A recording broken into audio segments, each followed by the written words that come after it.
Hello and welcome to episode 11 of Let Them Eat Cake. This episode we speak to two current members of the Women's Protection Unit, or YPJ, an all-female militia that is closely affiliated with the YPG. Our guests are two international fighters who travelled to Rojava to participate and learn from the revolution. The YPJ was instrumental in defeating ISIS in Syria and aided in saving over 10,000 Yazidi peoples from genocide in 2014 when they liberated them from ISIS. We cover what the YPJ is, we cover their philosophy and ideology, as well as discussing the path taken by these fighters to get to where they are today. I unfortunately have to inform you that after a discussion among the cooperative and various expert advisors that an important section of this interview had to be cut and recontextualized. This pertains to the allegations that Turkey had violated the Chemical Weapons Convention. There is enough visual evidence to warrant an investigation. Any reference to Turkey's use of chemical weapons in South Kurdistan has been slightly altered to reflect a more general statement. We ask that everyone push for an OPCW investigation into these allegations. YPJ International has posted some of this visual evidence on social media for anyone who wants to see it, but regardless, we stress that we must push for an official investigation into these alleged war crimes. And as always, we are 5th Gen, an information warfare cooperative that aims to shed light on things those in power want to be kept in the dark. We want to give a voice to the voiceless and give people the information they need to thrive in a world that tries so hard to starve you of it. I am Jack. My co-host is John, and we hope you enjoy the show. We have a weapon more powerful than the British Empire, and that weapon is our refusal to bow to any order but our own, any institution but our own.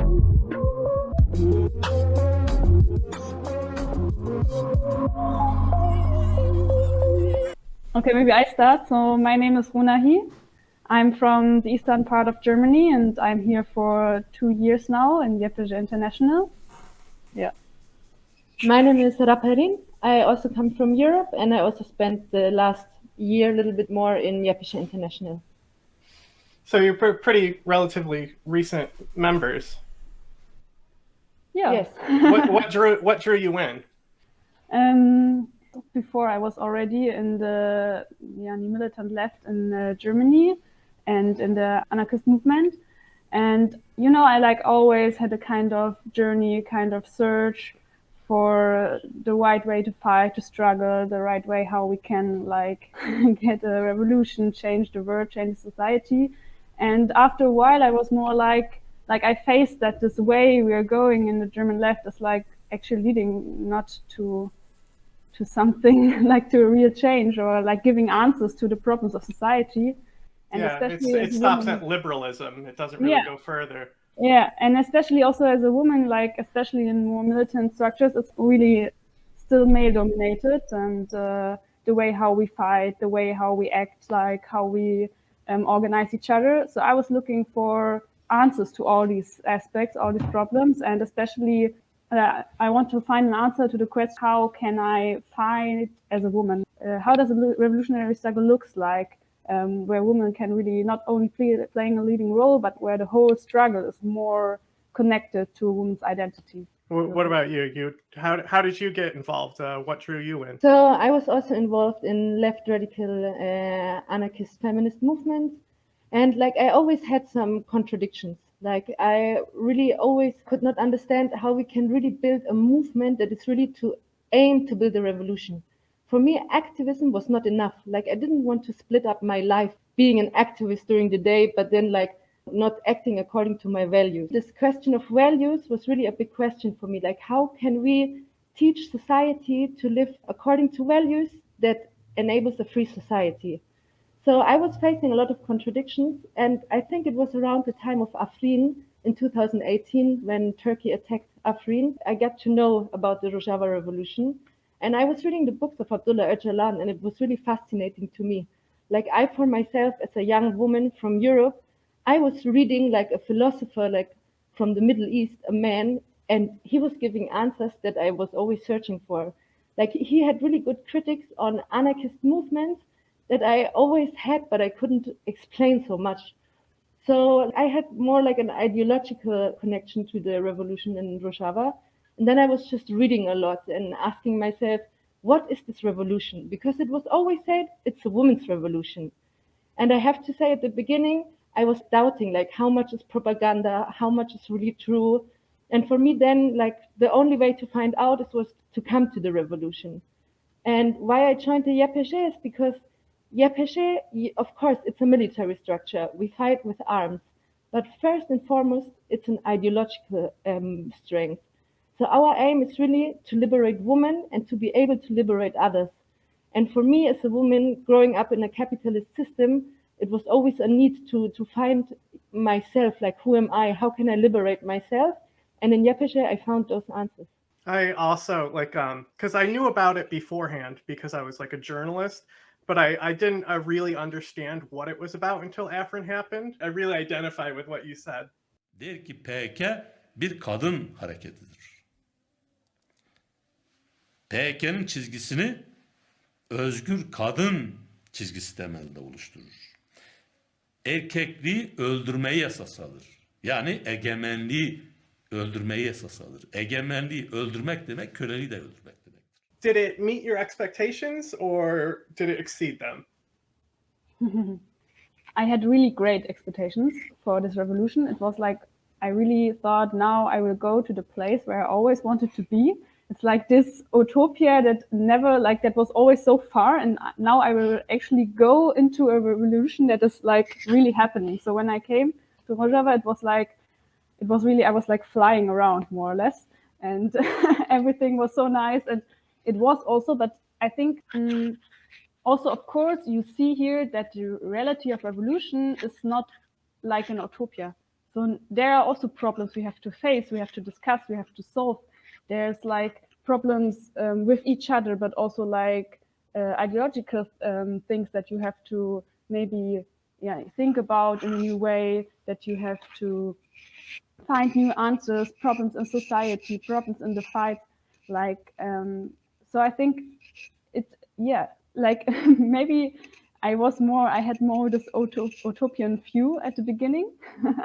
And now I'm a little bit more like, I came to revolutionary reality that is also, sometimes like more real.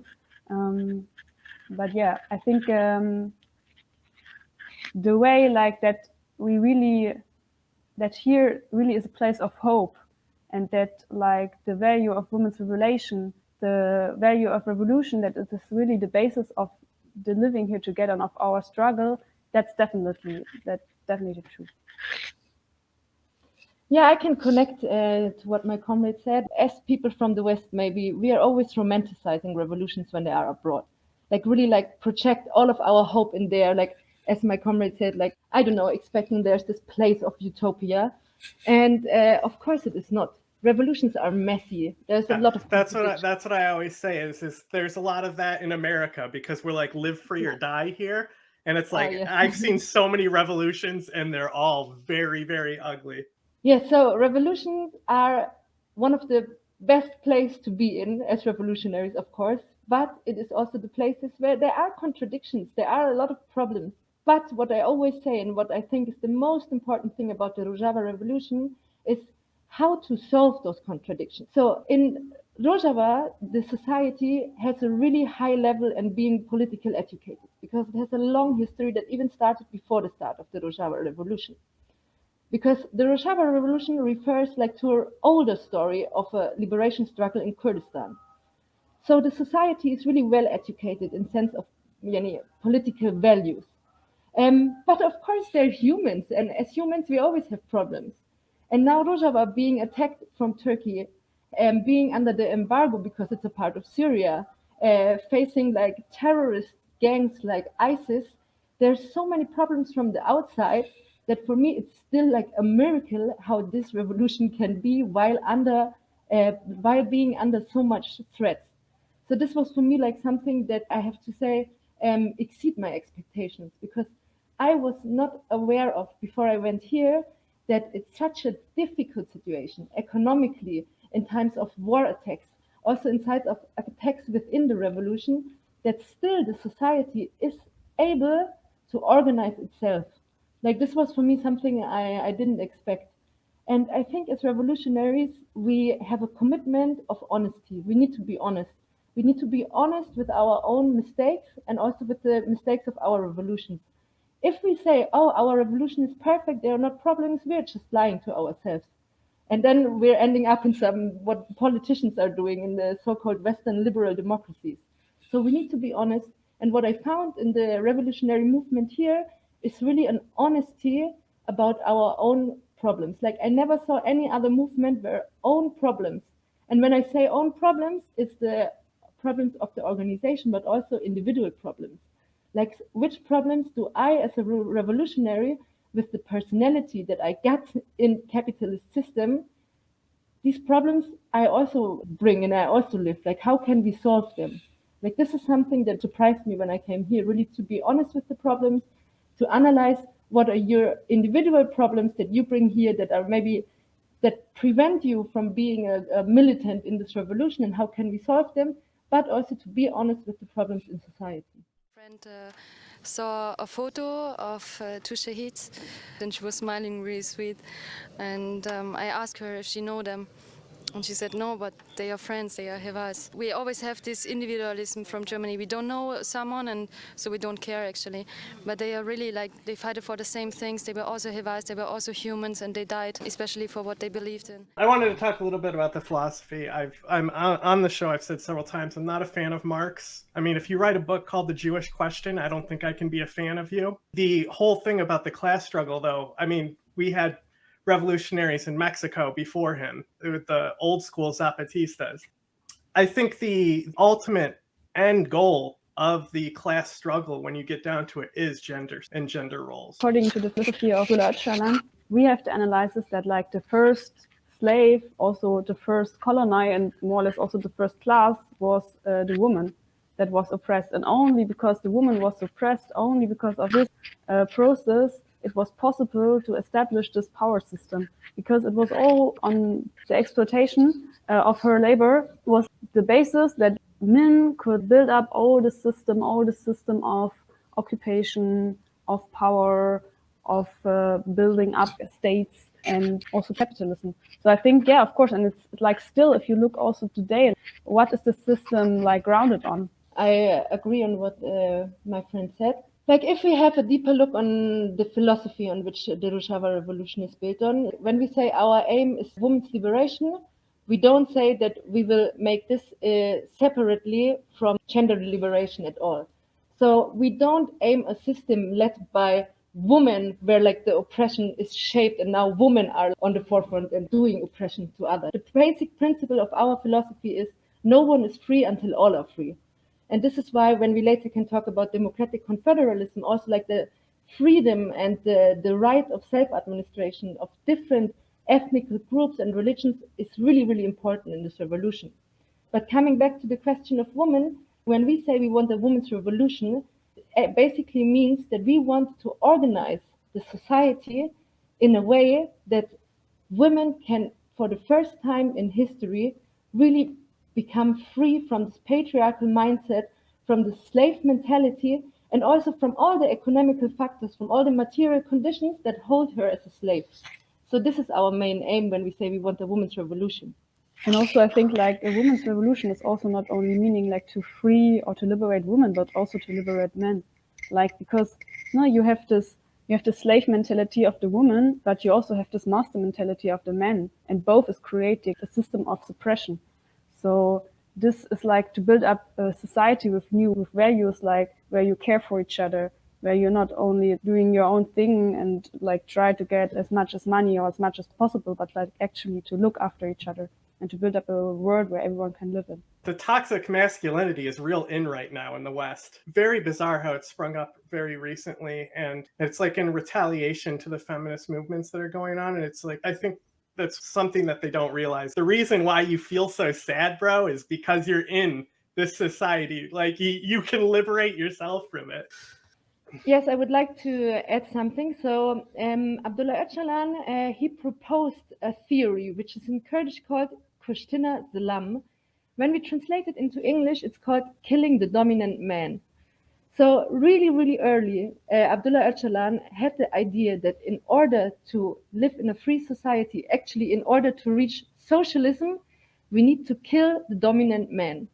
And this is why really, really early, Abdullah Öcalan, he was really, really, really putting focus on how we can change the man. And how he did it, he did a lot of personality analysis. Like he used this as a method for every revolutionary, for every militant, and this is also now in the Rojava revolution practice, how we can analyze what the history of the patriarchal system until today, how it was manifested in our minds. So in the Rojava revolution, I can give you an example. A lot of women, they're giving education to men. And they're asking them like questions about their life. For example, what was the difference between you and your sister in the way you were raised up in your family? And in the Middle East, this is really clear. Like in the answer of these questions, you can really clearly see how the different genders were raised. And this educations really aim to give a critical thinking. So when we're talking about revolution, we can talk about how we can change the mind, but of course also we need to create material conditions that also change the life of the society. So when we say we want to kill the dominant man and we want to build up a women's revolution, we cannot just talk and change our minds. We really need also to create material conditions. One example how this is being reached in the Rojava revolution is the so-called co-chair system. So in every political body, in every council, in every other field of the revolution, it's always represented by two people, by a man and a woman. This, like with this system, we try to prevent that just like something is represented by a man only. And of course, this needs to be accompanied by education of women. Our movement is not like saying, oh, we just have to put women in leading positions and then everything is fine. No, we need to educate women to be able to defend her own free will and to be able to defend herself from patriarchy. But with this co-chair system, which guarantees that women are represented in society and in all political bodies, and on the same way to have education, I think this is a way in which we can really create free male and free female personalities and gender liberated society. Yeah, and I think what you already said, like with this education aspect, I think this is really also, if you like look at the West, it's really important that you cannot think just putting women in leading positions will change anything actually, because if they are just staying still in this male-dominated system, they will just copy it or continuing it. Like it's not that how the woman was born is like she has her other free ideas. Like of course we have another identity, but we also have to find this identity again and to liberate ourselves. And it's not just working that we say, oh, now we will lead this parliament and everything is different. No? I think this is also kind of a really liberal way, actually, to look at politics. We look at women in power, especially in the West. I mean, Pakistan had a female leader long before anyone else did, but like you look at Margaret Thatcher, Hillary Clinton, and they kind of have these reputations where they're more iron than the men themselves. And I think that's a big problem with the way that we address things, because they're compensating for something, because they are already perceived as weaker because they're women, so they have to go over the edge. It's almost like they're filling the male gender role, almost. Yes, I think. And I think that's the big issue. So if we're looking at a bigger scale, how would the West remedy this issue? Because it obviously is a quite a large issue. Yeah, actually, I think like we as revolutionaries, also as a left movement or socialist or whatever, like we should ask ourselves, what do we want? Do we want to change the system from its basis, or do we want to participate in the system?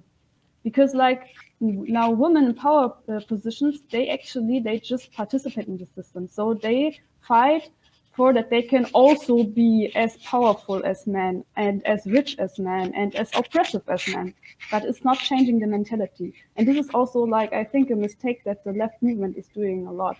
That like women are just want to participate. they also can be violent and they can also be loud and rude. And I kind of way I can understand it, because like they are kind of angry that see that, and they had to face that by their male comrades also for such a long time. But like now, if we want to ask, we really want to change something, then we have to change the system, like at all. And we have to change the way how we fight, how we work, how we live. And therefore we have to find our own identity again, because we lost it. Like we were grown up, and also like we have this historical background that we are kind of in this women, we are in this slave position. So what do we actually want? We don't want to change the slave mentality in a master mentality. Like we want to finish the slave master contradiction. That's the point. And therefore, I think that's the point where we come to, where we have to organize ourselves as women in an autonomous way, because we can only find our way of identity besides the slave identity, this like resistance identity, this fighting identity, this like identity filled with all those really beautiful values, when we can organize ourselves. So, and in this autonomous organization, we can actually discuss and analyze how can society besides this patriarchal system looks like, and how do we want to live. Yeah, and I think that's actually an approach also in the West would be really good. Yeah, nothing to add. Completely agree. So, I noticed you didn't say that we should be like making all the kids' toys the same gender and stuff like that. You don't think that's a good way to address it? Like that seems what everyone here wants to do for it. No. So I think what a big problem is, or what also like the women's movement here in Rojava is criticizing, like our aim is not to make a genderless society, like to say, oh, we are all like humans and there is no gender, because we say this is actually denying our history and identity. So what the movement wants to do here is to reveal the true identity of women. And this means we see women as a category which is a historical and sociological category. We analyze it from a historical point of view. And there's so much in history how women got oppressed, but also where women were leading and taking up resistance, that this is something we want to lean on. Like when you come to Rojava, the first thing the comrades are telling you, you need to find your identity. Who are you? What is a woman? What is a woman besides all what patriarchy tried to put on the woman's identity? What is real? What is it to be a woman? And I think this is a big question that is actually not addressed in the Western feminist movements, because like I think the methods are different. Like as I said, our method is not to try to establish a genderless society. Our method or our aim is to address a society in which women can express their identity freely, besides from the slave identity. رولکی گوراستی پجته دلیس رولکی دماغ خال تیرو کدا. شر منی کوبانه ده قسم هری مثلا يعني صديق امكار بيجن حيشتي هفالي جنبون. شرب بري قردينه بقرا حيا اقولا قد تشوف صالري هفالي جنبون. جن هاي داعش ناتي جنتي جن داعش كي بكوجي وهاري جهنمين ام منطقنا بو نراسته. جبر قداش إيريشتكر. الروم يزاني بوجنش إيريشتكر. بهجماري كهري زيدا إيريشتكر. استرسي هفالي جن كاريبو دوسط بينجيك شتاورن. نقولتني كيد بجت فشل كري يعني تخسري تدا. كلا لما بطقتي كي خدا ده هدفي خدا أصلا داعش خسر يعني خسران. جبر سركتين جو إيجو دكوباني ده هات الكريم مارو كاري بيجي أصلا ده ملحماق بو راستي. بتبليبونا جني. We talk about democracy in the West. I mean, Europe has amazingly high rates for democracy. How do you address the freedom and democracy where you are? Okay, so how the system here in Rojava is the most important political body is so-called commune. So how the system here is built up, it's from down to the top. So let's just say we are in a city which is called, let's just take any city of Rojava, Kamishlo, for example. And then you have different neighborhoods. And every neighborhood has, like, let's say a street. And this one street is organized in a so-called commune.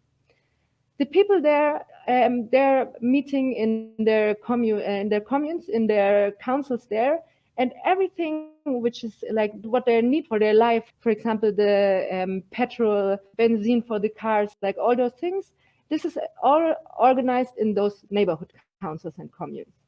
In all those communes, you always have an autonomous woman structure. So you have a women's council, which is organizing autonomously. The next step then is to say, okay, in the neighborhood, we just like as a example, Kamishlo, let's say, has then 4 different councils of bigger neighborhoods.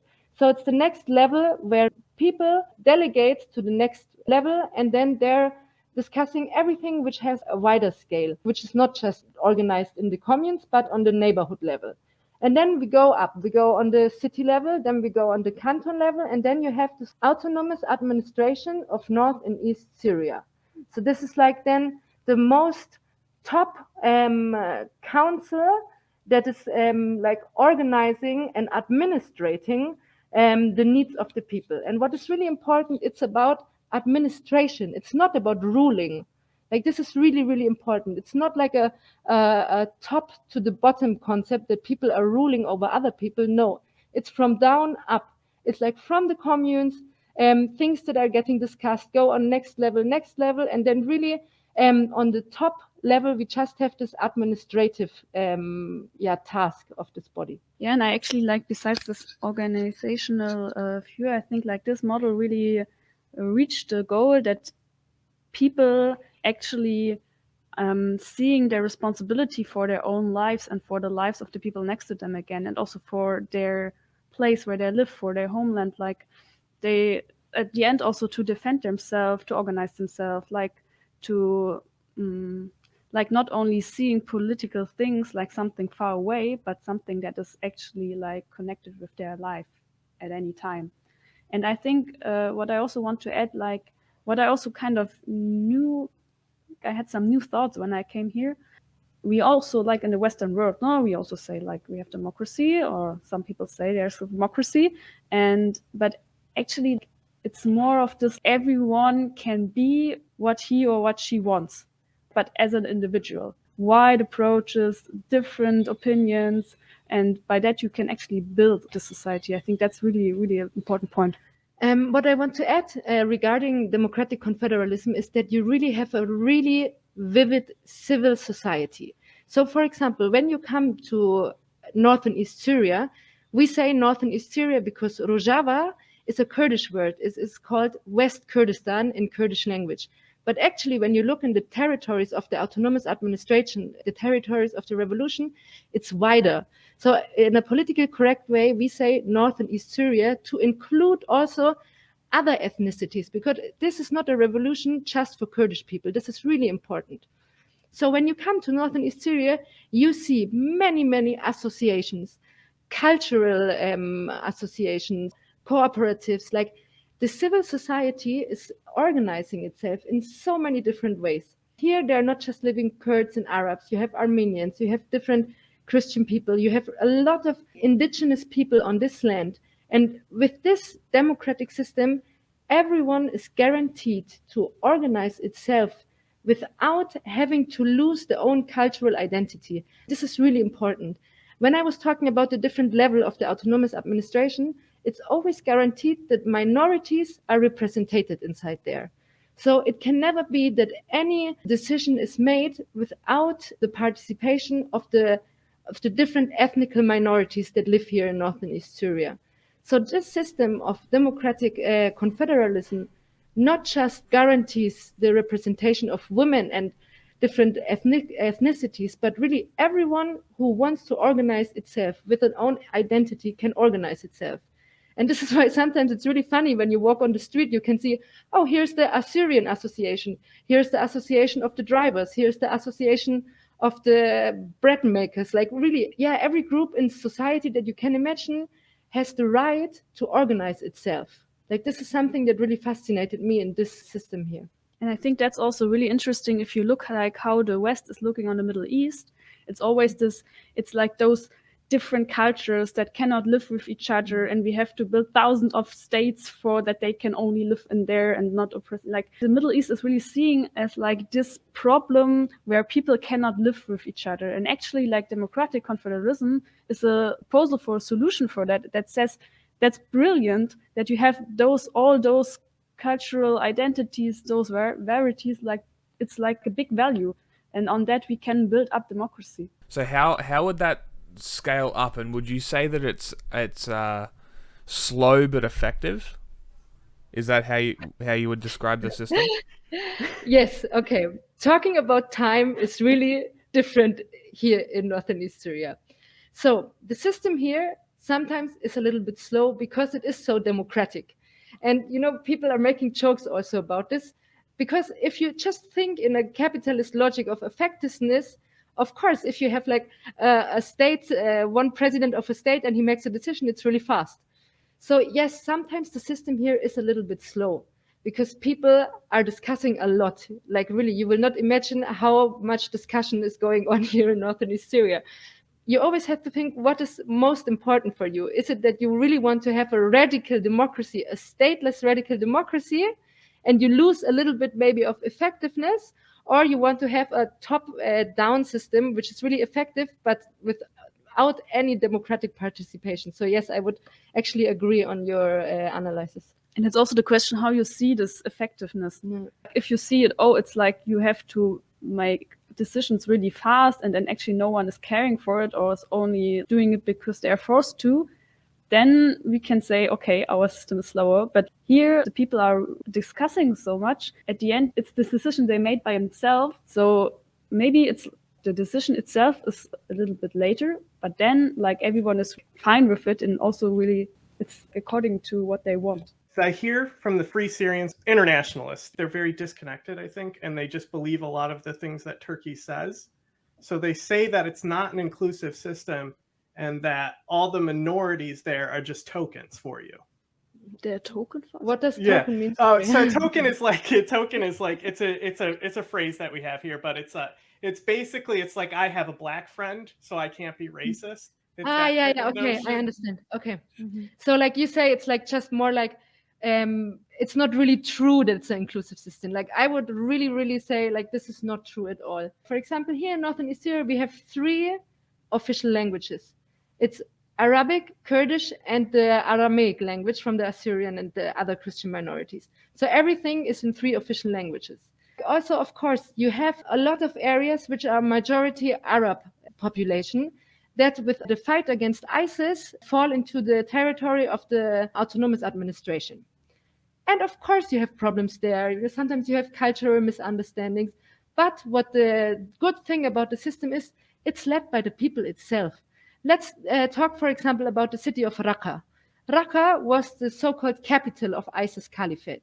When it was liberated, the system of autonomous administration was established by the people of Raqqa itself. It was the Arabic population there who took the initiative, who made the councils. Now it's led by the people themselves.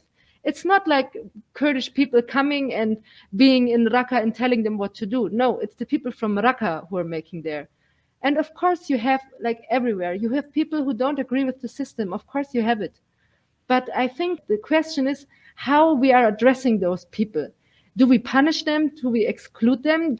Maybe do we prevent them from access to something? No, it's not like this.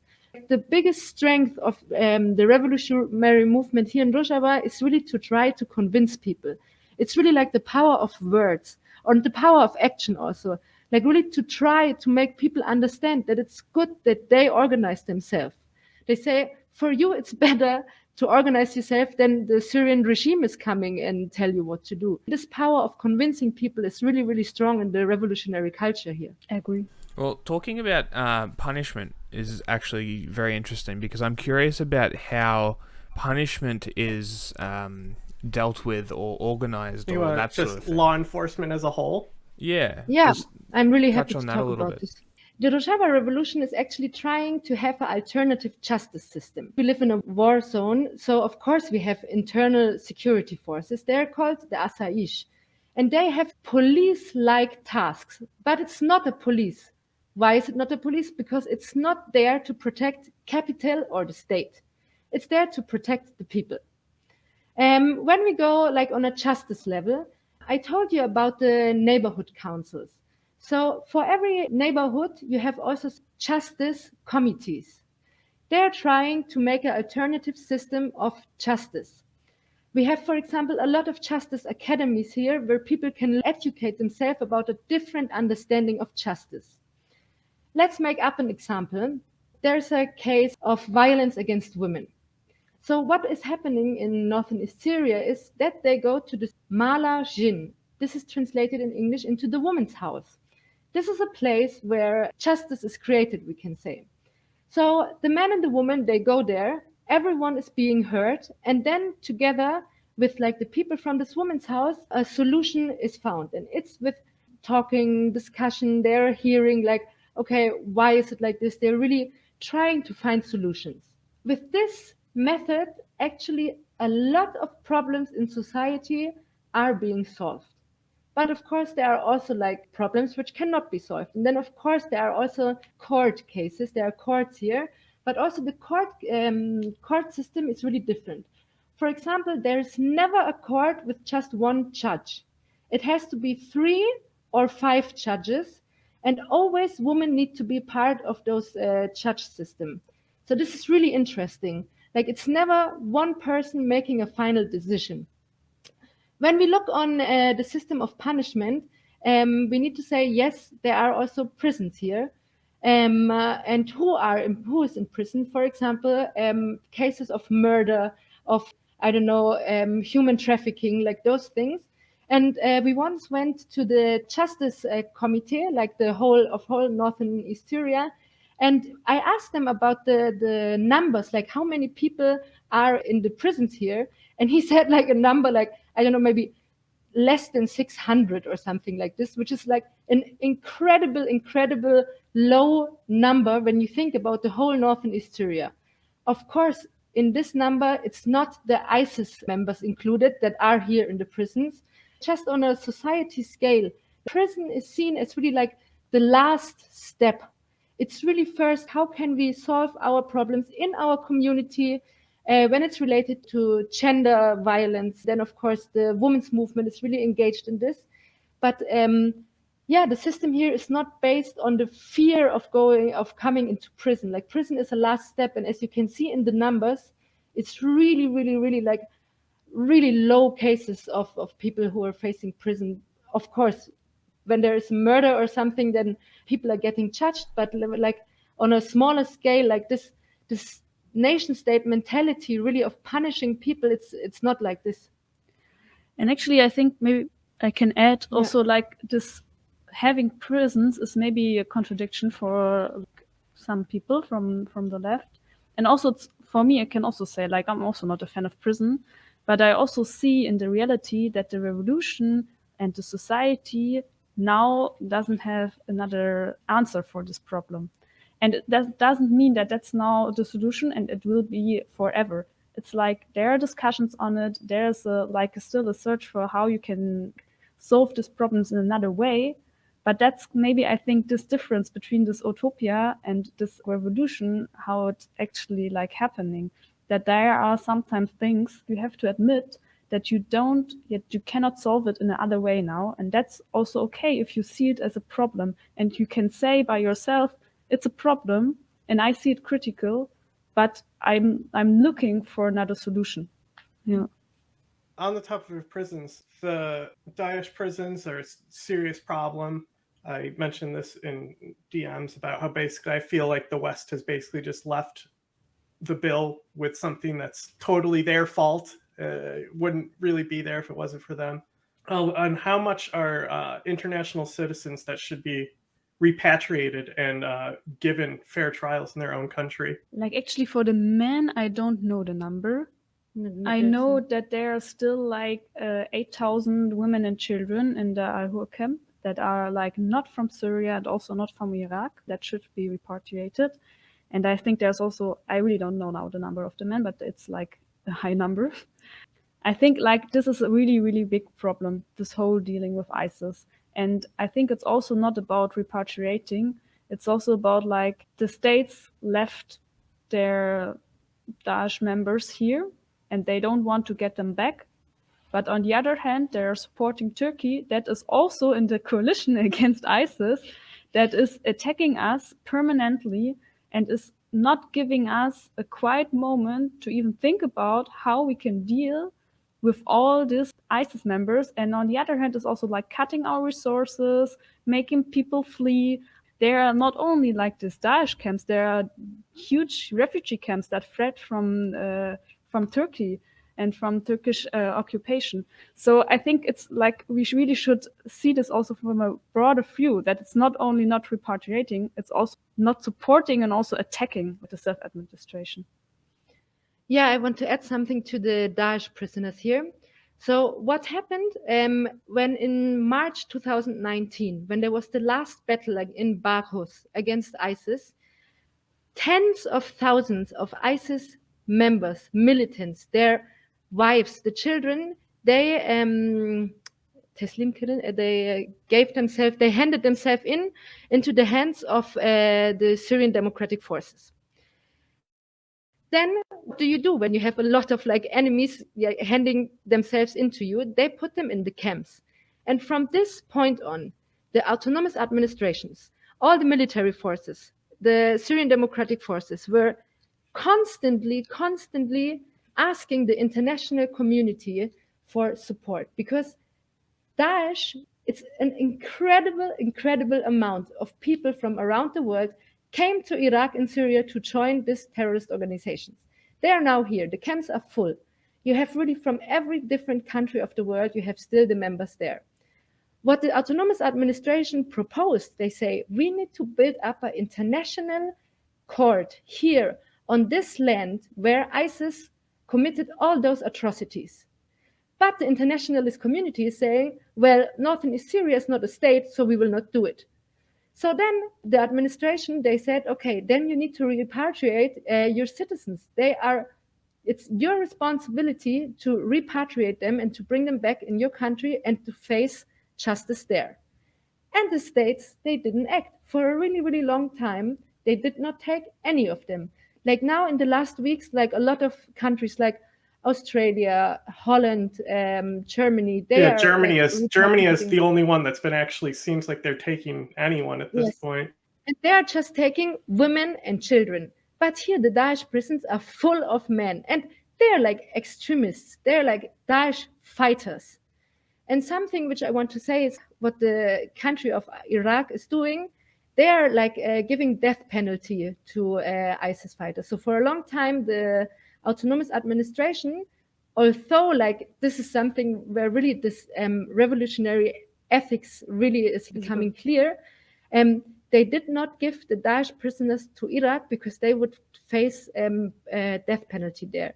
Like now think about how much atrocities, how like massacres, like the genocide against the Yazidi people here in this land, and still the people here, the administration refused to hand over their own enemies to a state who would give them a death penalty. Like from an ethical point of view, they say it's wrong. We will not hand anyone over who will face death penalty. Like this is just like one example how here the military forces, but also the autonomous administration is dealing with their enemy. And I mean, you all saw the propaganda videos of Daesh. You all saw what they did here. It's not like just like, it's like really like one of the most cruelest enemies we can even imagine. So the big problem, like my comrade said already, with the Daesh prisoners here, we are constantly attacked by Turkey. So our military forces, they really literally need to decide if they want to protect the incredible amount of Daesh members in the prisons and in the camp, or if they protect our border by the attacks from Turkey. And when you look in the situation of Afrin, it becomes really clear. During the attack of Afrin, the fight against Daesh was not over. It was still in Deir ez-Zor. It was the fight against ISIS. Then Turkey attacked. And it was literally situation where fighters needed to decide, do I want to stay in Deir ez-Zor and fight against Daesh? Or will I go to Afrin and protect my people from the occupation force of the Turkish state. So this we can really see how Turkey and ISIS actually are cooperating. And every time after this, where there are ISIS attacks here, Turkey is also attacking. See that? That's the Turkish consulate. In America, we have the right to stand here and say, fuck you, Turkey, you fucking fascist bastards. I'm sorry to cuss. I know it's probably not appropriate, but I'm so upset. Listen, you guys need to know something here in America, anybody that's watching this anywhere else in the world. If you don't stand up for Rojava, if you don't stand up for democracy, nobody's going to stand up for democracy. Who's going to do it? If you let this democracy fail, all those ISIS fighters in that camp, they're escaping right now. They're getting out right now. And they're coming home. They're coming home to you, you fucking bastards. You know why I say you're bastards? Because you know it's happening and you're not doing nothing. Yeah, I think I also want to add there's something for example, on the prison outbreak in Heseke this year, what happened in Heseke, ISIS was getting out of the prison. So our comrades asked for some assistance from the comrades that were in Tel Temer, and they came to give help in the struggle in Heseke. And what this Turkey did, they were bombing those friends that were on their way to Heseke to support the friends to get Daesh back in prison. So, or another example from you maybe heard about this last security and humanity operation in the Camp Hol, where the camp was searched and there were some people put into custody, not custom, custody. Yeah, and actually this operation should happen way earlier, but the French just couldn't do it because Turkey was so massively attacking. So that's why this operation was months later. Maybe you say now, okay, it was some months later, that's not a big problem, it happened at the end. But in this operation, the Yazidi women that were still slaves from Daesh people, they were free, they were liberated. And they were facing even more days and months of slavery, of oppression, of violence, of rape, of torture, because Turkey was attacking. You know, now we say there is no official war. Turkey is now at the moment maybe not having a huge military campaign coming with ground forces. But what Turkey is using, it's so-called low-intensity warfare. So Turkey in the last month, almost every day attacked with drones. And you cannot imagine how this is also, of course, influencing the psychology of the society. A lot of our comrades, especially YPJ fighters, women who were fighting ISIS, got killed by Turkish drone attacks.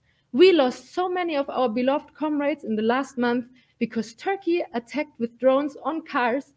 Just an incredible, dirty strategy of how to attack and how to make war. You have to think that in Turkey, they just go with their drones and they just put on a button and it's killing people. And really in the last weeks, many women who were really having leadership roles in this revolution got killed in this cowardly attacks. And this is why, as my comrade says, the military forces here could not prepare the operation against Daesh cells in the Al-Hol camp before, because Turkey was constantly attacking us. And also maybe adding to this low-intensity warfare, it's not only that they are attacking our comrades, but they are also attacking children, they are attacking civilians, and actually what they want to do is to spreading fear. And they are also not attacking only by drones or on the borders, they are also cutting water, cutting electricity. The whole warfare with the goal that the people are in fear, and what are people doing if they're in fear? They are leaving the land. I want to add one example that was leaving a really big wound also in the society here. There was a school, UN-affiliated school for girls, where young women, young girls under 18 years old, they were playing volleyball, and Turkey attacked them with the drones. And in total, 5 of those young girls died in this attack. Turkey is carrying out a systematic war, not just against our comrades, not just against the military forces of northern East Syria, but against the civilians here. This is really important. And what my comrade said with cutting off water, we have now a cholera outbreak here in northern East Syria. We have had problems with water for so many years because one really important water purification station is in the hands of the jihadist mercenaries in the occupied land that Turkey grabbed in the attacks in 2019. So really, Turkey is using every dirty method in trying to crush down this revolution by direct attacks, war, drone attacks, water, electricity, by supporting ISIS, by supporting all those sleeper cell attacks here. You cannot imagine in which difficult situation the people are living here. And still, you have such a high commitment of the people. With every martyr that was killed in a Turkish drone strike, all of northern Syria was just on the street saying, you will not make us leave, you will not get us down, this is our revolution. Just alone in the fight against ISIS, we paid with 11,000 martyrs. You need to think that every family here, they have martyrs who fall in the fight against ISIS, in every family here. So like the commitment and the will of the people to defend their land is really, really huge. So Turkey, of course, is trying to destroy our psychology, but the will and the strength of the people is really so strong. They will never allow that fascist Turkey will come more in our territories. Because of that, it's also making not sense at all to wait for this day X in the Western world. And when this day X is coming, the great war, the great attacks of Turkey, then we will all go on the street and support Kurdistan. We are at war now, and we need support now in any way. 11,000 of them died fighting ISIS, 20,000 were wounded. And the United States said, we're with you, we're standing with you. And then suddenly one day, after a phone call with Erdogan, announced by tweet, Trump reverses that policy. Now you tell me, what country in the world will trust the word of the President of the United States? So the Kurds stepped up when nobody else would to fight ISIS. If we abandon them, good luck getting anybody to help America in the future.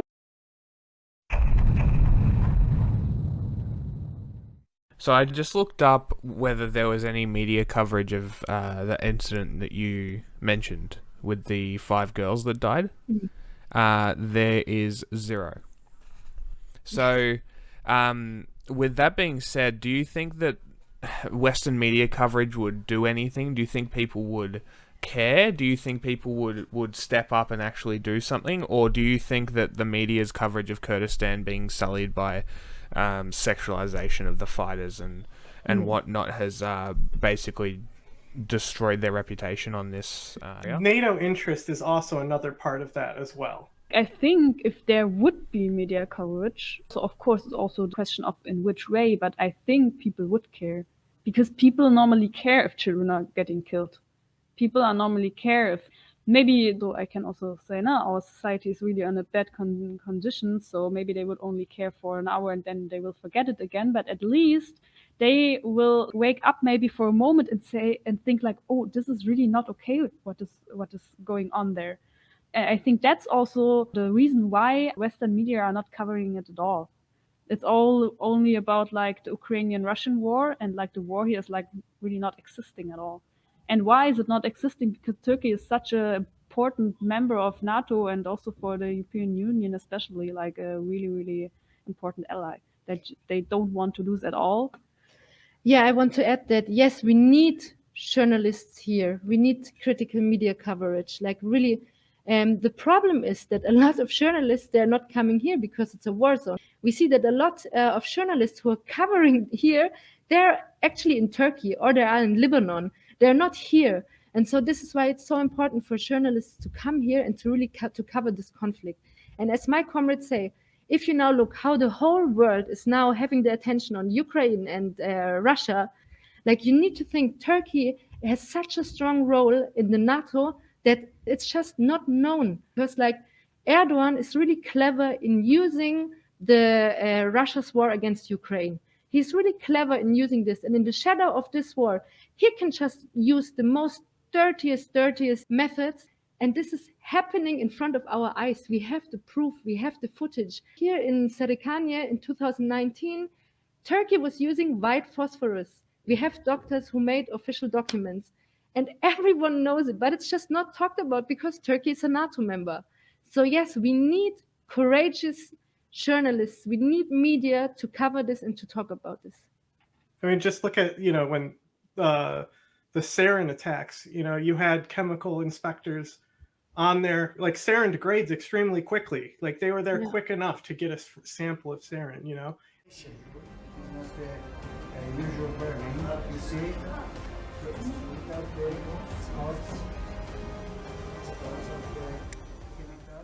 Also, going into Ukraine, there was the Finland and Sweden joining. Basically, one of the conditions for them joining is Turkey gets to fuck over Rojava. So actually, this is a really, really sad repetition in history of Kurdistan and the Kurdish people, that it's always like Kurdish people being like almost in like a game, and Western powers are just like sacrificing them for everything. And so like what happened when now the latest NATO application from Sweden and Finland, it was like really, as you said, to sacrifice Rojava and to let just Turkey give like the allowance to Turkey to do whatever they want in northern East Syria. And I mean, Turkey is still aiming to occupy the land here. Like what they always aim and what they say is like, they want to establish a so-called safety zone, which just means like to put a 30-kilometer long strip on the whole northern border between Turkey and Syria. And what is the plan of Turkey is to make a demographic change, to make those areas empty of Kurdish population, and what they already did in their occupied areas, to really settle there the families of the jihadist mercenaries that they're using for ground forces for their invasions here. Yeah, a project of demographic change that Turkey aims to do here. Would you classify that as a maybe, if not a complete, but a partial act of genocide?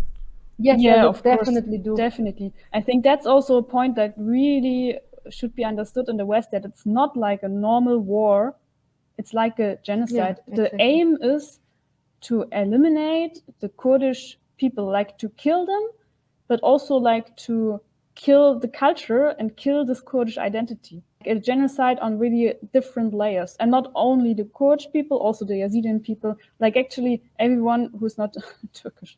Yeah, adding to this, we talked about the Christian minorities here. Like, for example, in the Tiltema region, it's like really the indigenous land of a lot of Christian people. And Turkey is constantly attacking there. As we speak now, I'm sure there are attacks on the front line in Tiltema. So the Christian population, they were facing so many massacres there. And I want to give one more example on how Turkey was supporting ISIS. In 2015, ISIS was attacking the Assyrian and Christian villages in Tiltema. Turkey has power over the water because they have big dams on their side, and they can regulate the water flowing in the rivers into Syria. When ISIS attacked Tiltema in 2015, what Turkey did is Turkey opened the dams so that suddenly there was a big flood, and the self-defense forces of Tiltema, they could not reach each other, and the civilians could not flee. So the massacre that ISIS committed on the Christian minority living in Tiltema was actively supported by Turkey. We could give you so many examples of how Turkey were really supporting ISIS. This is just one of them, but really to say like this mentality of genocide, of course, is against the Kurdish people, but also against the Christian minorities. And of course, also against others who are supporting the system here. It's a genocide against the Kurdish people, against Christian minorities, but of course also against the project of the Rojava revolution itself. And I think like you can really also say because of that war actually was never over here. It was constantly, and maybe like it changed from ISIS to Turkish state, but the aim is to kill the people here, to kill their identity, and it's one aggression. How many, maybe percentage-wise, of the fighters are international? Like not a lot. The YPJ and the YPJ forces, as well as the Syrian Democratic Forces, they don't need the help of internationalists to come. It's more that internationalists are coming because they want to learn from the revolutionary struggle here.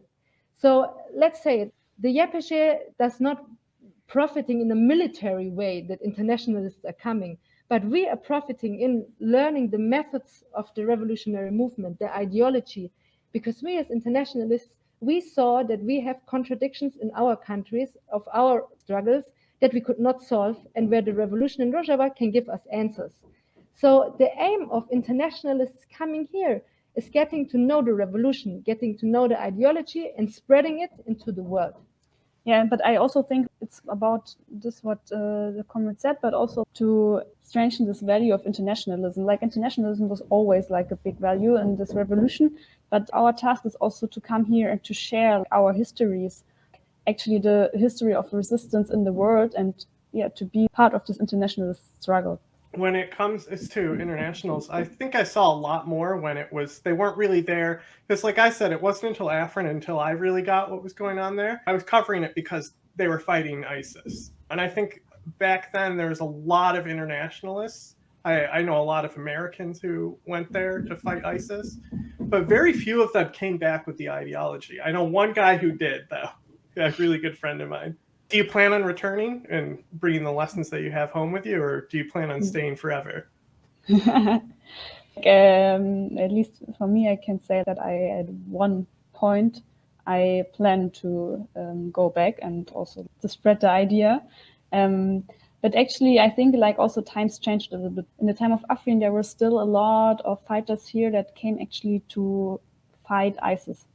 They were not understanding them as revolutionaries or even as leftists. They came here because they wanted to fight ISIS. And I think that when they came here, they also got education and they saw the values of this revolution. But it's another point. If you want to go from out of this point, you join this fight, or if you come here because of the revolution. And now when Turkey is attacking, who is coming changed a lot. Because people are normally like now are already more connected to the revolutionary struggle, or at least connected to some socialist, anarchist, communist ideas. Yeah. And of course, there were a lot of international fighters, and there are also a lot of internationalist martyrs. I think it's about something between 60 or 70 international martyrs, and that's a huge number. To see only on this number how many thousands of people were fighting here and dying here is really a small amount. I want to add something to our internationalist martyrs. As YPJ, like as woman, I can give you some examples. As Shahid Ligerin, she came from Argentina. En esta, Turquía tiene un rol fundamental, es el protagonista de este conflicto. No olvidemos que Turquía es la segunda potencia de la OTAN. Entonces Turquía una y otra vez, a través de diferentes momentos, va adaptando estas políticas de genocidio. Ahora es el Estado Islámico, pero ha pasado por diferentes momentos. She came from Argentina to Rojava, and she became a martyr here. And of course, Shahid Helin, who was really a big symbol for a lot of us, who was a young anarchist friend from the UK who came here, and she was killed in Afrin by Turkey. And what is really important when we talk about those shahids, for example, Shahid Helin did not came here to protect other people. She came here because she saw this revolution as her own revolution. And this is something really important when it comes to internationalism. We are not coming with a charity mindset to protect others. No, we see this revolution as women, as our revolution, and this is why we defend it. And this is why we are willing to sacrifice. Because for us, the Rojava revolution is really something on a historical analysis, one of the projects in which really a stateless democracy where women's emancipation and women's liberation is at the center, and it's working, it's happening now. It's not something in the history books. It's happening now, and this is why so many people from all over the world are coming to Rojava, because they see really a hope here. And this is why we can also call to all internationalist people, to revolutionary people, people like feminists, people from ecological struggles, anarchists, communists, to read and learn about the Rojava revolution and to come here to participate. You can participate as part of YPJ and YPJ International, but also like in many different works in the society. So really to see this as a historical chance to come here. And if you cannot come here, defend the values wherever you are. Because when Rojava can give so much hope, then we need to defend it. Like as revolutionaries worldwide, it's our task to defend these revolutions by any means necessary. So I joined because I wanted to support the revolution and because I wanted to participate in the revolution of women that is being built up here and fight and join also the weaponized fight against the forces of fascism and the enemies of the revolution. And so now I'm very happy and proud to be going to Afrin to be able to do this. The attacks of the Turkish state against the revolution and against the Kurdish people and the people of Kurdistan are very shocking and heavy, and I'm happy to join my friends to defend ourselves and our revolution against these enemies. Why don't you tell everyone what's next for you, how to actively get involved, where should they go to read more and things like that? First of all, there's a lot of social media going on, social media work going on by internationalists, but also by the local people here. So really on Twitter, on Instagram, on Facebook, you can find a lot of people. Maybe we can write this to you and you can put it in the show notes. And also read theory, read political theory. Like Abdullah Öcalan, after he was kidnapped in the international conspiracy and when he was kept in isolation in the prison in Imrali, he was writing really a huge manifesto. I can just recommend everyone to read his political analysis, because this is really the ground foundation on which the Rojava revolution is built on. And if you want to come, really we invite everyone to really see it as a historical chance to really get to know how radical democracy with women's liberation at its core values is practiced. So just an invitation to everyone to come to see it with your own eyes, how it is to be in this revolution. Yeah.